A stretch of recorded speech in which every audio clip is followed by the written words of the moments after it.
What up, world? It is your boy, Bionic. And Ray. And we are back and thanking you for tuning in to WDRB Media, the voice of the community and the only station giving you double the information and inspiration. This is A-440 Radio. If you don't already know, you should already know. You tune in every week, man. Every Tuesday. You know what I'm saying? So, yeah. Now, of course, I always got to tell y'all, you got to go to ayleemusic.com. It's a bunch of hot music on there. And if you want to try it before you buy it, make sure to jump on your Amazons and your Google Plays and your Spotify's, Apple Music, Tidal, all that. Search for A.Y.L.E.E.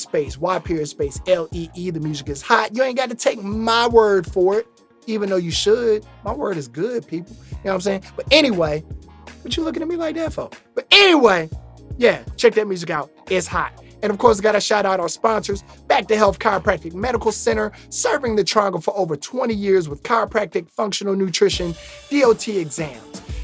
2 locations to serve you, 6224 Fayetteville Road, Suite 106B in Durham, and 1708 Treywick Road, Suite 205 in Raleigh. And to book your appointment, just give them a call at 919-544-8881. And Blackmer Media, a comprehensive digital and graphics company providing highly specialized marketing plans for clients, inclusive of breaking down the utilization of social media markets. Boom. Yeah. And folks, today, we have a special guest in the studio. He goes by the name of T.D. Hollins. And I'm going to let him tell you a little bit about himself to y'all. What's up, people? T.D. Hollins, author. Why you laughing? Because you do more than that. What else do you do, sir? Author, father, what else? Band director, like. That wasn't even the tone at all to how we had our pre-show huddle. That wasn't even the tone at all. So when he said that, I just went, okay. Yeah, you know what I'm saying? Yeah. So all of a sudden we on the air, he's like, yo, so TD, and I'm like, and there it is. Okay. Hey, I'm sorry, go ahead. Hey, I'm here. I'm just right now, as you said, I'm just a father trying to make it, raise these 2 kids, get one out of high school, you know, make sure they disciplined and got all those things that they need, and just trying to make it out here, man. Band director at North Carolina Central University, author, father, husband, all that. Awesome. And author of, tell me the name of your book. Diary of a Mad Band Director. All right, so I've known you for years. How did this author thing start out for you? Man, everybody has a story, you know what I mean? And so a lot of times our people just don't write it down. So we have a journey, and I wanted to put down my story so that the directors behind me won't have the headaches, and I can help somebody that comes after me that's doing or aspires to do what I do, just to help them. Gotcha. So, like, again, you said it came from a story. Your story. And I know level-wise, like, you came from the high, like, you kind of traveled up the ranks. Like, did you start at high school, or did you start middle school, or? Yeah, man. I as far as teaching, you mean? Yes. Yeah, man. I came straight out of college and taught high school. 22, 23 years old. I was about 135 pounds. The cafeteria ladies thought I was a student. Yeah, sounds about right. Yeah, they used to be like, son, you can't jump the line. All the teachers can jump the line. Son, you can't jump the line. I'm a teacher, ma'am. So, you know, it was cool. I learned a lot there, man. Had a lot of success at that level as well. Okay. And so, like, you made the jump from high school to college. A little transition. Okay. I did high school, then I did 2 years of middle school, and then I did college. Okay. Yeah. All right. And so once you got to college, you moved and shaked a little bit, and you know, you went from here to there to there. Then from there, now you're still teaching, you're still directing, and now you're an author. Yeah. So again, like you basically said, we all have a story, and you're trying to help those coming up behind you. Right. So what are some of the things that some of the things that you faced that you think hurt us the most? Does that make sense? Or like hold back certain people or trip people up? In the field? Yeah. Yeah, man. In the book, I talk a little bit about some of the things, just some tips for a director. Because the book has 2 parts. It's a bio in the first part, kind of the stories that I've been through. Okay. And it let some people know, what my motivation was as I grew up. And then the second half is a manual for directors. As soon as you get your contract, what's the next things you should be doing? You know what I mean? How do you run meetings? What's the organizational structure? Some templates for doing itineraries, things like that. So some of the non-musical things, because really as a director, you kind of assume that they're good musicians. You assume that, but it's the non-musical things sometimes that get people caught up. Right. You don't know how to turn in things on time. You don't know how to. You mess up the teacher-student relationship. You blur those lines, and you get in trouble. So I just go through those things, talking to as I go through my book. Now, is it really just a manual for band directors, or is it a manual for educators in a sense? Period. It's some things that I say that could transfer along the lines, some general things. Because you're an educator first, then you're a music educator. You get what I'm saying? So there's some things in there that could really, really help educators in general. Something that's just leaping out at me just from reading the part B, which is what you were saying. The second half is in your introduction, you name it the business of band. Mm-hmm. And why do I need a manual for organization and operations? And your first sentence says building a band program is like starting a business. So when you wrote that, were you also thinking about it from the perspective of being an entrepreneur? Because I wouldn't necessarily look at you as a band director and say there's an entrepreneurship in that. But clearly, I'm wrong. Yeah. And so talk a bit about that. Okay, as a director of bands, I'll say you're the top administrator of a band program. Mm-hmm. Most people that are not in music, they see us waving our arms and they're like, all right, that's what they do. They're having fun and they don't know that there's a lot of behind the scenes things. And the sound machine, that's the name of the band at North Carolina Central. It's a real machine. You know what I'm saying? It's a real machine. It takes a lot of people. It takes a staff. It takes alumni. It takes volunteers in order to work. So the first half of my day is dealing with paying bills. You know what I mean? And it deals with fundraising. It deals with setting up community events. Just doing the paperwork necessary in order to make the machine work. Setting itineraries for travel. Setting policies, just all kind of stuff that you would have to have if you had employees of a business, or dealing with staff members, all of that stuff. So we do all of that non-musical stuff before we can even get on the podium to teach a song. Right. And if you don't have that in place, you get to a game, you don't have no ice, and you ain't got no water, and then somebody pass out. Those things. It's so many layers to the business that it's important. And then we didn't even get into the political aspect of just making sure that your administrators and the alumni and all of that are happy, going to shake people's hands in the community and kiss babies and things that you have to do in order to, just be a part of the community.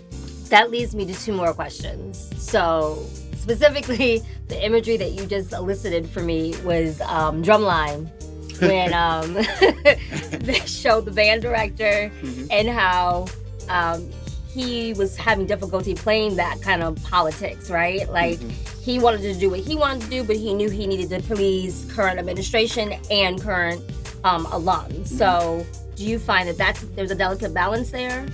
Yeah, it is, but really it shouldn't be that to that extent, because it's really about education first, and it's really about the students.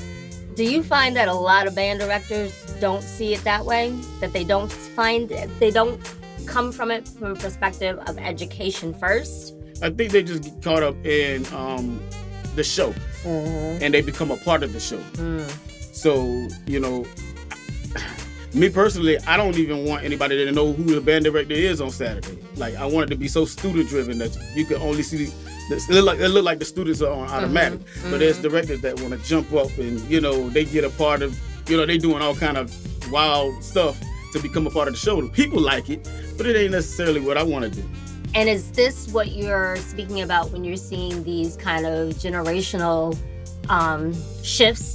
Are you seeing that more so younger band directors have maybe or employ that type of mentality versus older band directors kind of falling back and being part of the landscape, or is it a mix of both? I think that it's a mix of both, but I think there's a lot of popular directors that they kind of shadow. You know, they have a big program and they take on the personalities of those people that they see the most. Facts. You know what I mean? Well, we're about to take a good old break, and we'll be right back. We'll be right back. You know what I'm saying? We're going to talk about, I guess, a little bit more about education and the support base. I think that's the direction we're going to go in the second half of the show. Okay. So, You again, listening to A440 Radio. on WDRB Media, the voice of the community. And we'll be right back.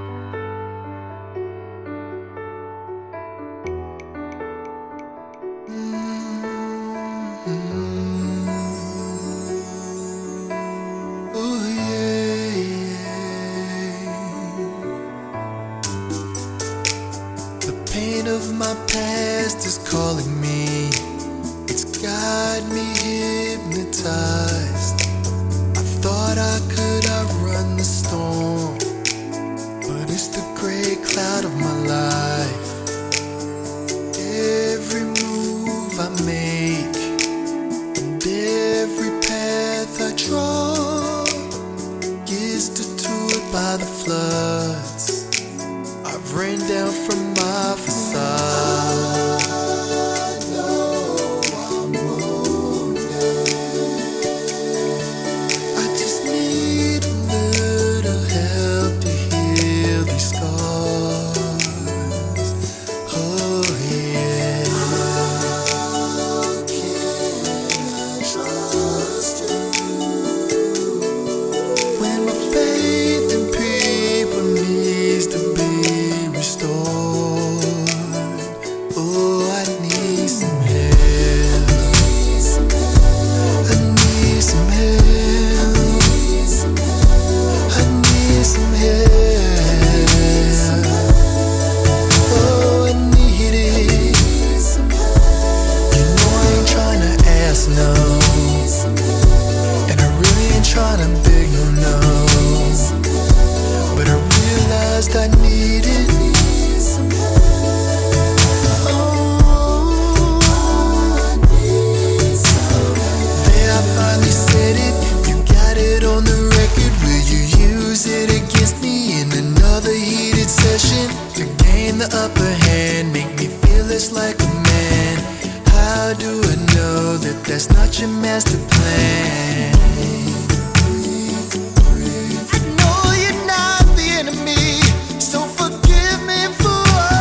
Welcome back to WDRB Media, the voice of the community, and to those streaming live through the free TuneIn Radio app and through iHeartRadio. You are now listening to A-440 Radio with your boy Bionic. And Ray. And of course, we always got to make sure to let you know, to ask you, to tell you, to suggest that you go to ayleemusic.com, listen to the music, buy the music. You can get the discography, all that. And if you want to try it before you buy it, make sure you hit your favorite streaming site and search for A.Y.L.E.E. The music is hot. You ain't got to take my word for it, even though I think my word is halfway decent. You know what I'm saying? But halfway, I think it's pretty good. You know what I'm saying? Go ahead and check it out and tell a friend to tell a friend. And today, we have a special guest in the studio. If you're just tuning, just getting in with us, his name is T.D. Hollins. Yeah. He is the author of Diary of a Mad Band Director. You know what I mean? And we've been talking about different things with the book and different experiences and stuff like that. And, yeah. I'm noticing that our dear friend has on a hoodie that has Sound Living. Oh, yeah. And because I do my homework and I come prepared, I've noticed that Sound Living is also referenced in your book. Right. It's actually part C of your book. Let's talk a little bit about Sound Living. Okay, just Sound Living as a business. It really, our mission is to deal with, it sounds cliche, but we're providing services and opportunities for people to allow them to live their best life. Okay. So we have two sides of it. We have life insurance side, which my wife has a life insurance business, and then the band side. So this book, as an organizational manual, is really to help those directors live their best lives. Put them in a position where they can actually not make the mistakes that I made during their experience as a teacher. Going back to what we said in the first half of the show, though, that this is not just about band direction, because I'm even reading some of your Sound Living, and the first thing is haters have one job. That job is to hate. That's applicable to a bunch of different things. Number 2, keep a clean operation. I mean, that's business. Right. 3, Stop spoiling. study your craft. Stop spoiling.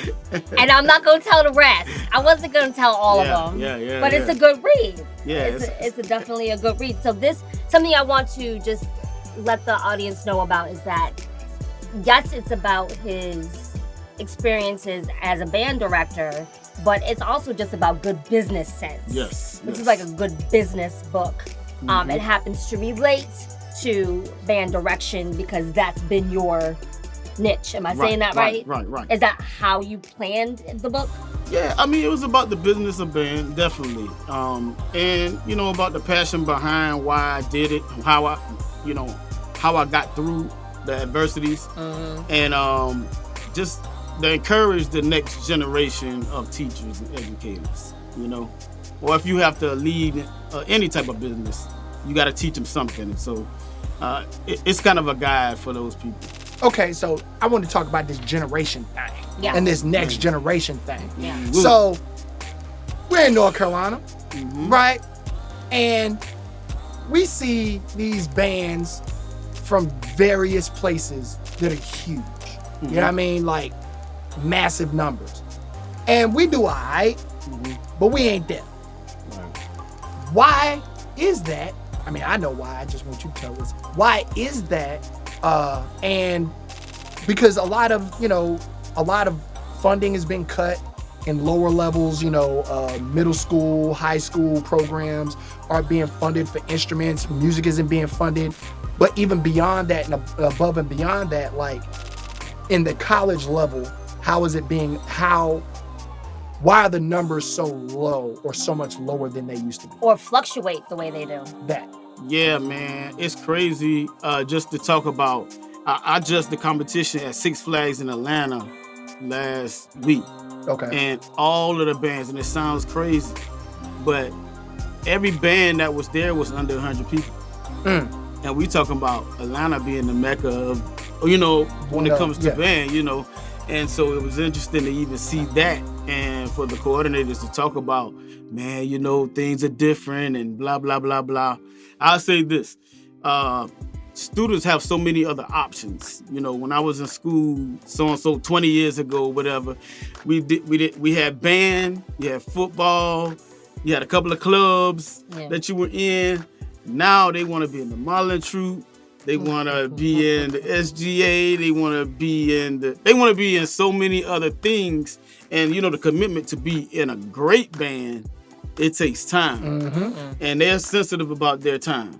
Right. So these students, I don't know what to call them, millennials, zennials, whatever they are, like where we are right now, they are very, very different. And, you know, they value their time a lot different. They want to do a little bit of everything instead of put their time in a couple of things and really, really be good at them.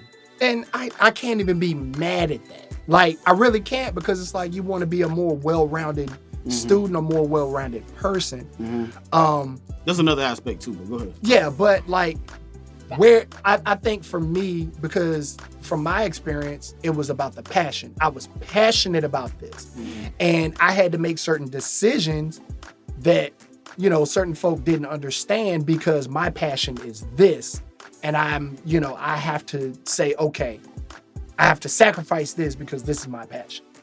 And so I'm not sure if, again, I don't have kids. I don't teach kids right this second. And so I don't know if they are passionate about anything, or if they're just, hey, I just want to have a little bit of everything. Like, I told a student the other day, she was like, Mr. Hollins, I'm about to have 3 jobs, and so and so and so and so, college student, right? And I'm big into motivational speakers, and I said, yo, just because you doing more don't mean you getting more done.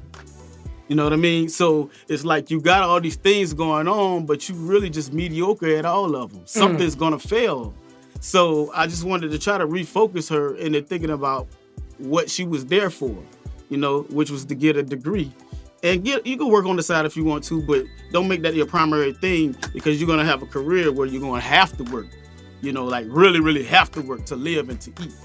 The other thing when we were talking about the sizes of the bands, if you look at our state, we have so many HBCUs. You know what I mean? Virginia has Virginia State, Virginia Union, Norfolk State, I think Hampton, VUL, and Hampton. That's about 5. We got about 9 to 10 schools that we're pulling from in our state. Right. South Carolina has 2 or 3. You know, Georgia, most of them are private, but they still about 5. Right. So we're pulling from the same pool of students, and so it spreads the talent out a whole lot.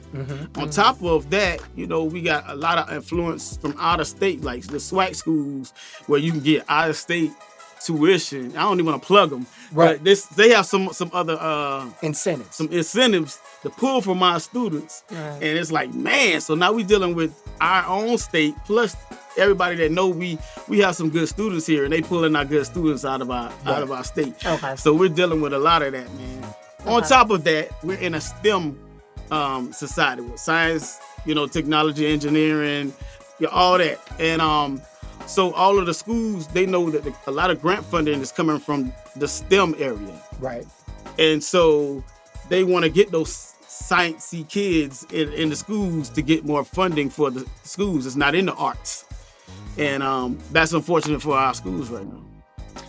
Unless you have an educator and an administrator who is into STEAM. Exactly. And takes that A and incorporates the arts inside of the STEM. Exactly. Being at one of those two. But how do you find those educators that aren't about pump faking and saying, yeah, I can do this, and then they get in and then it's like, tricked you, and then go and do something else. That's anywhere for anything, for any field. Yeah, very true. Well, I mean, that's why I think, you know, I really don't want to be the band director marching up and down the field when I'm 60 years old. I think that somebody has to be at the table. You know, that's probably my next step, is to be, you know, an administrator, so I can actually be at the table when those decisions are made, because I have all these years you know, within the field, and I can say, look, the band needs this, the band needs that, and I can be an advocate for the arts. But there's nobody at the table making those decisions as an administrator, you always get somebody who's in English, who's in, one of those theme areas saying they don't need $100,000. You can give that to so and so and so. You know what I mean? So that's what we're dealing with as well. How simple do you think, when it's time for you to make that transition, how simple do you think that's going to be? Nothing is simple, but you got to start that process at some point. I always say if you're going to stay in education, you're going to need more education. And so, just getting that next degree and getting those certifications that I need to make that transition. Gotcha. So where can the people find you? Where can they find your book? What's all your information? Let's start with the book. We have a website, www.diaryofamadbanddirector.com. Facebook at Diary of a Band Director. And then my email for Sound Living is soundliving.tdhollins@gmail.com. Okay. And of course, you can find us on YouTube. Just YouTube, do a search for Bionic Mr. A-440. You can get all our archive shows, and make sure to hit up our Instagram page, which is A440.radio. And that's it, folks. That's it. It's a wrap. Sir, we appreciate you coming in. This is awesome, man. Hey. This is awesome. I want to do it again. Well, hey, we can do that. In the fall, we can do that. You know what I'm saying? So, just remember, life is too short. Say what you mean what you say. Learn who you are. Be confident in what you want. Stop wasting folks' time. Give people a choice and move accordingly. And just like that, we out. Done. My eyes open at the top of the morning, and the beer starts before I get to yawning. I gotta make a grand for the end of the week, otherwise all my will be out in the streets. I got 6 days to make it happen. I'm just a musician, I don't know nothing about trapping. Now I gotta be on a deck collecting mission. There's cats out here that owe for beats and mixing. I got put in this position, but I knew I known 20 years that wouldn't mention. When I invested money, he made some bad decisions. Now there's nothing but tension. That man and fucking intervention. Whatever's going on, it all goes wrong. Sometimes I feel as if I don't belong. I'm about to go crazy, strap me to a stretcher, 'cause I'm at my breaking point, I'm under pressure. Whatever's going on, it all goes wrong. Sometimes I feel as if I don't belong. I'm about to go crazy, strap me to a stretcher, 'cause I'm at my breaking point, I'm under pressure. If a man don't work, then a man can't eat. And if the man is broke, then he need not speak about what I got going on in my situations, offering advice and explanations. While he does nothing, I'm chasing expectations. Just looking at your smug faces, causing irritation. Doing a lot of talking, but you ain't about no action. You're out of line, so say one more word and I'm blasting. It all goes wrong. Sometimes I feel as if I don't belong. I'm about to go crazy, strap me to a stretcher, 'cause I'm at my breaking point, I'm under pressure. Whatever's going on, it all goes wrong. Sometimes I feel as if I don't belong. I'm about to go crazy, strap me to a stretcher, 'cause I'm at my breaking point, I'm under pressure. I don't know what I'm doing, says you and you only. Acting like you're the holiest of holy. You're a phony and everybody knows it, but it's on me to put you in your place. You should see when I reality check you. Looks like your life left your body specter.